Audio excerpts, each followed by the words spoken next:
Mataas ang layar! Anong ginagawa ng mga yun? Ayos! Ngayon na!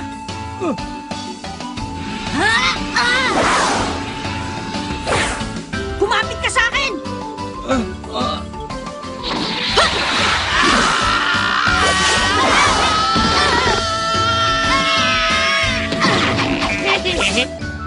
Ayos ka na ba, mister? Hindi ako si Mister. Ako si Leorio. Kung sa bagay, malilibang na rin ako sa aking paglalayag patungo sa Dore.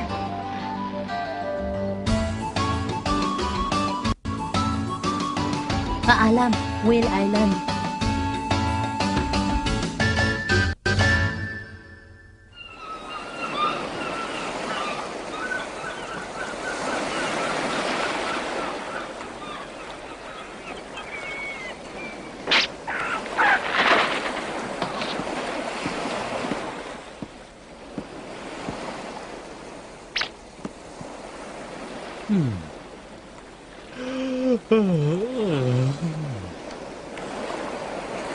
Ba yan, ang daya mo naman. 52, 53, 54.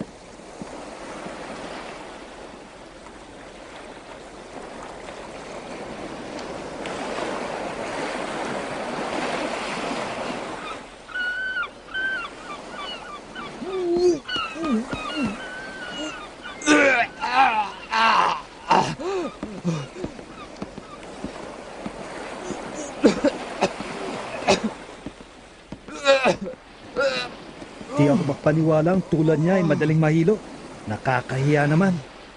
Madalas na mangyari yan.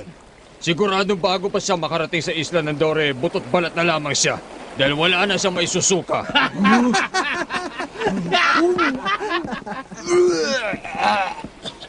Ilan kaya sa kanila ang makakaabot ngayon? Sa tingin ko sa kanila, ang may kakayahan lamang ay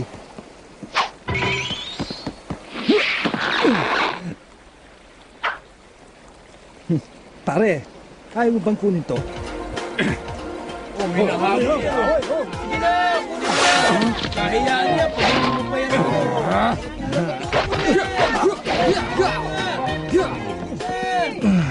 O ano? Basta akong sumato! Sa malaki! Bata ho!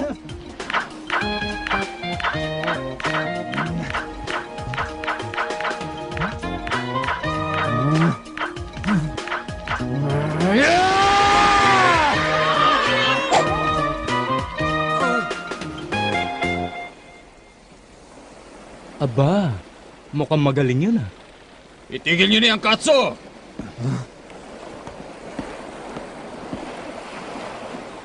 Ha? Tumalon ka! Ang sinabi ko'y umalis ka sa aking barko! Ah, hindi maaari!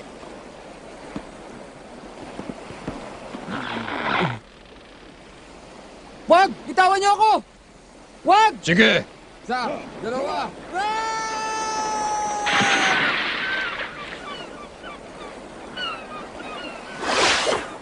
Dahil nandito kayo sa aking barko, dapat kayong sumunod sa lahat ng sasabihin ko.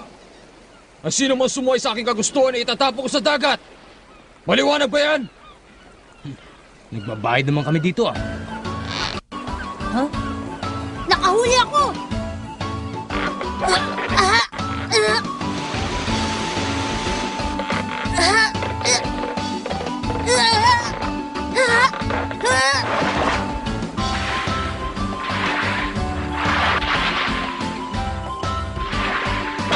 Ayos!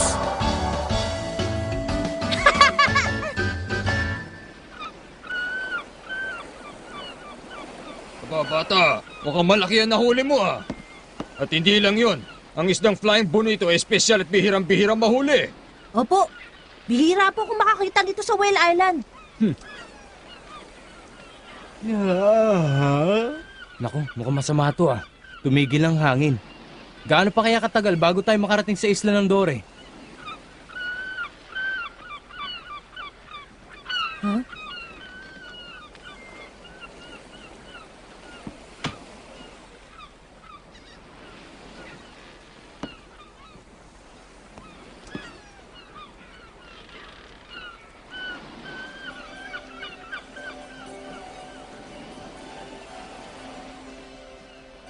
Delikado. May parating na bagyo. Huwag ka magbiro. Payapang ang dagat eh. Ang hangin migmig. At nagbabago ang alon. Nag-uusap din ang mga ibon. Ang mga ibon? Haha. Huwag mo sabing naintindihan mo rin sila. Oo, kaya lang hindi masyado. Niloloko mo ba ako?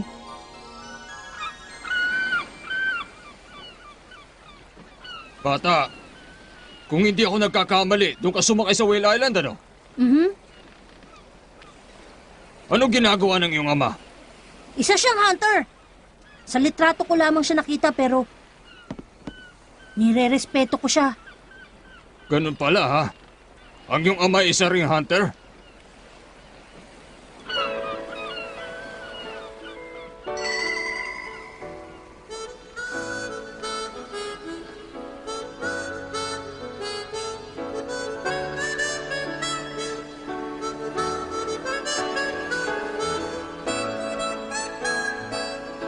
Bata, Ano yon?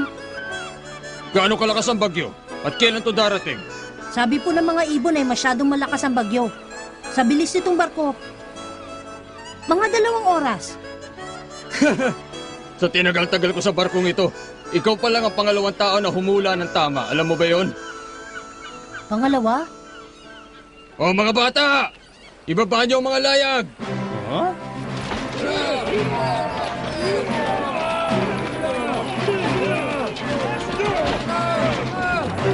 Oh, dahan-dahan lang ha. Oh, dahan-dahan. Dahan-dahan.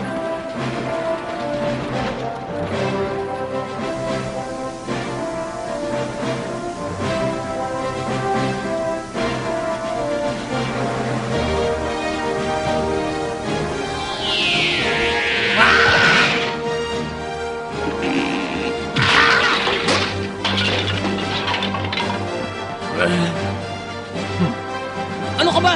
Pasensya na, nadulas lang sa kamay ko. Nadulas lang. Eh bakit ganun saktong-sakto sa mukha ko? Parang ito sinukat. Sa palagay ko, may maaaring maging aplikante ngayong taon.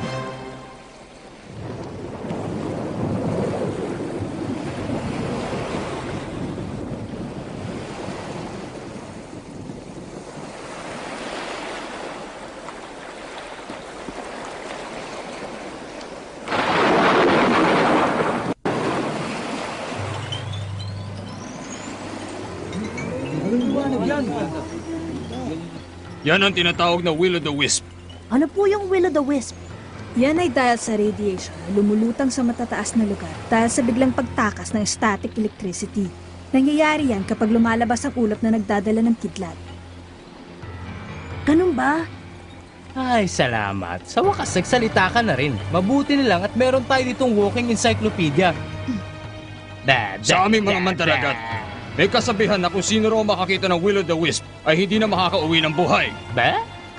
Heh, bago sa pandinig ko yun ah. Parating na ang malakas na bagyo.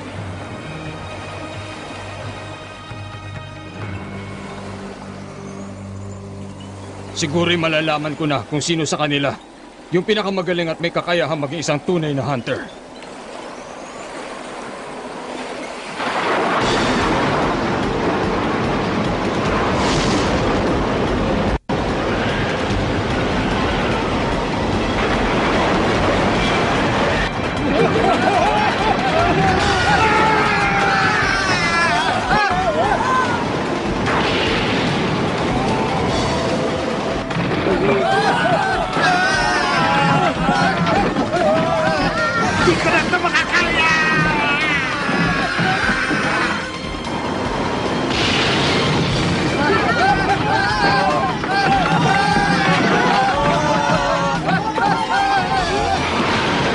Malakas ang alon dahil sa nagwawalang panahon.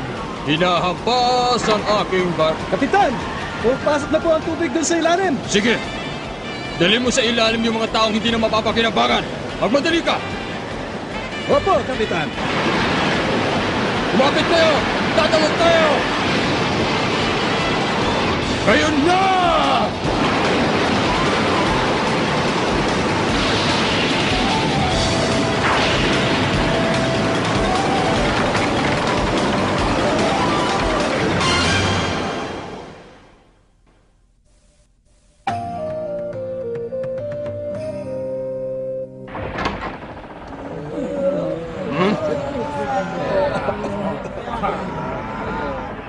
Nakakahiya. Tingnan nyo nga ang mga sarili nyo. Ang lakas ng loob nyo sumubok sa hunter test. Eto, uminom ka muna. Tapos kagatin mo to. Gaganda pakiramdam mo.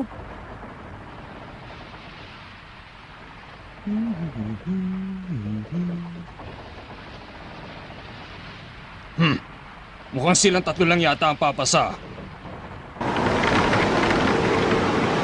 Kay lamig ng simoy ng hangin, masaya! Ano? Gusto mong malaman ang pangalan ko? Tama ka dyan.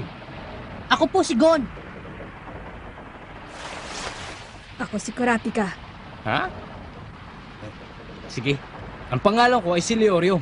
Gon, Kurapika at Leorio. Sabihin nyo, anong dahilan kung bakit gusto ninyo maging isang hunter? Teka, huwag mo naman kami biglayin sa tanong mo. Ano ka ba? Isang reporter? Sagutin mo ang tanong ko. Ang kulit mo ah! Ako ay kung anong ginagawa ng aking ama. Gusto kong maranasan ang lahat ng pinagdaanan niya. Teka, bakit ikaw sumasagot?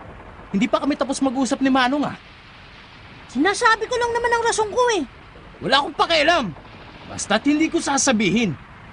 Kapag ayaw ko, wala makakapilit sa akin. Kahit mag-away pa kaming dalawa. Magkakasundo tayo dyan, Leorio. Teka, sabihin mo nga, ilang taong ka na ba? Kung babanggitin mong pangalan ko para tayo magkaibigan ah! Madaling iligaw ang walang kwentang tanong sa pamamagitan ng isang makatwirang istorya. Ha? Ganon pa man, ang isang kasinungalingan ay maaari nating ihambing sa kasakiman. Dagdagan mo naman ang misteryong Leorio. Ako naman, ang dahilan kung bakit gusto kong maging isang hunter ay masyadong komplikado. Kaya hindi ko ito maaari ikwento kaagad sa mga taong ngayon ko lamang nakilala. Kaya sa ngayon, hindi ko muna masasagot ang inyong katanungan. Ako si Mr. Leorio at wala rin akong ikukwento.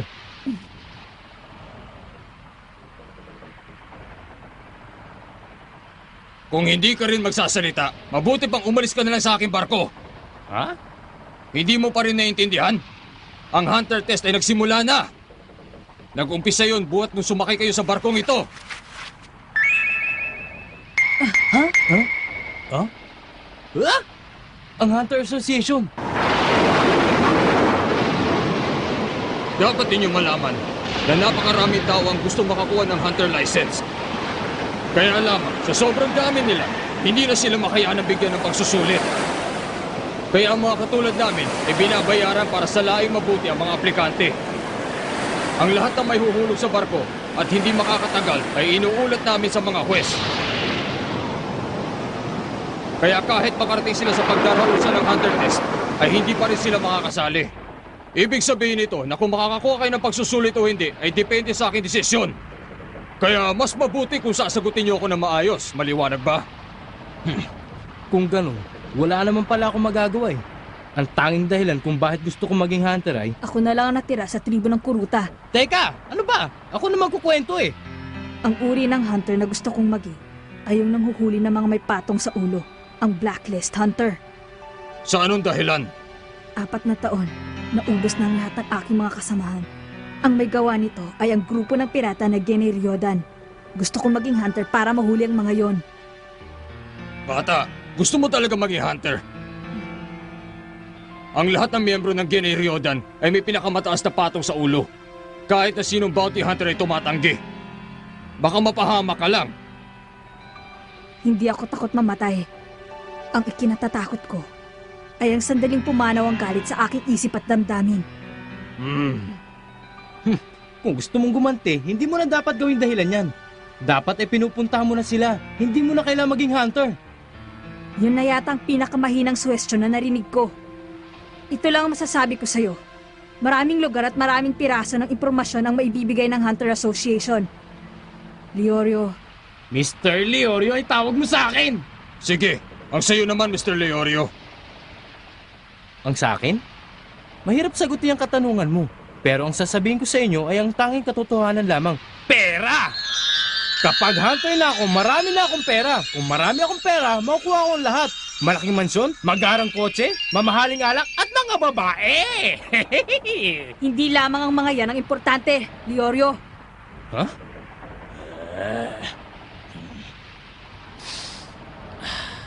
Pangatlong beses na yan Hindi ka ba titigil?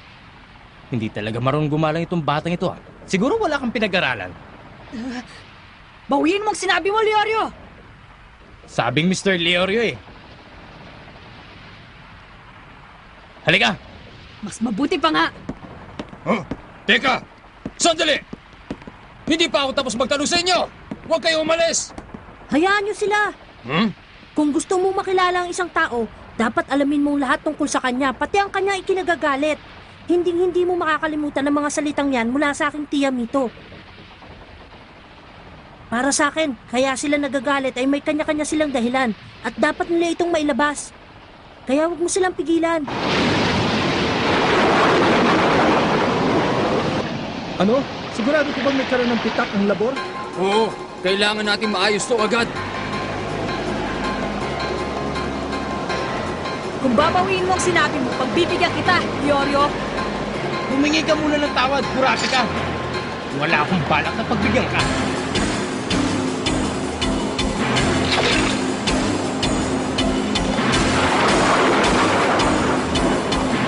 Kung ganon,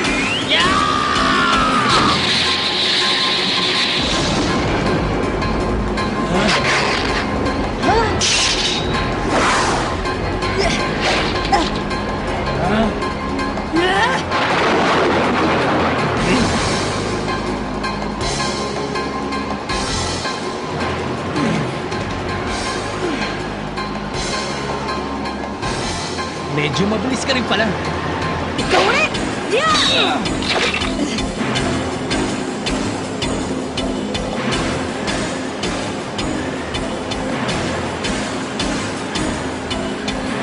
Katso! Mag-iingat ka!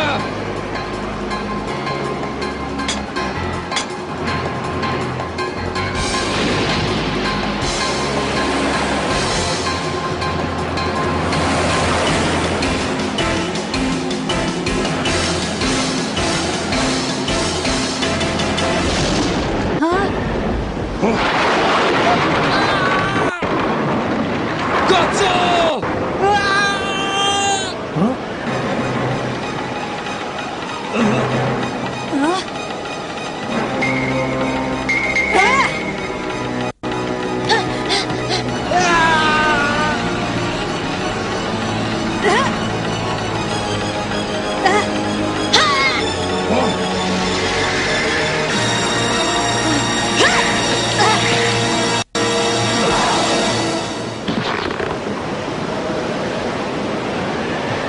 Salamat. Sinagip niyo ang buhay ko.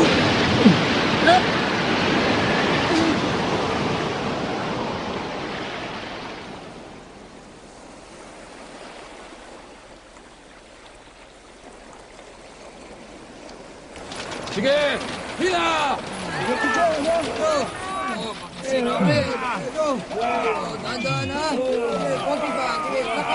Bon, ikaw talaga. Bakit mo naman naisipang gawin yun? Hindi ka marunong mag-ingat. Kung hindi ka namin nahawakan, nasisiguro kung nilamong ka na ng dagat kagabi. Pero, inabutan niyo naman ako, di ba? Ha? Teka, ano ba nangyari sa laban? Sa laban? Oo nga pala, nakalimutan ko na yun Gusto ko nga palang humingi ng paumanhin sa iyo, Leorio. Mr. Leorio nga pala. Masyado ka naman formal. Tawagin mo nila akong Leorio, kurapi ka. Patawa din Binabawi ko yung sinabi ko sa'yo kagabi. Tungkol sa yung tribo.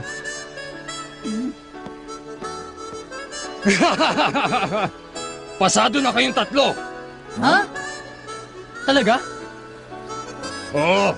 Sisimulan na natin ang paglakbay patungo sa isla ng Dore. Teka muna, sigurado ka ba makakaabot pa itong barko mo sa isla ng Dore? Oo naman! Magtiwala kayo sa akin!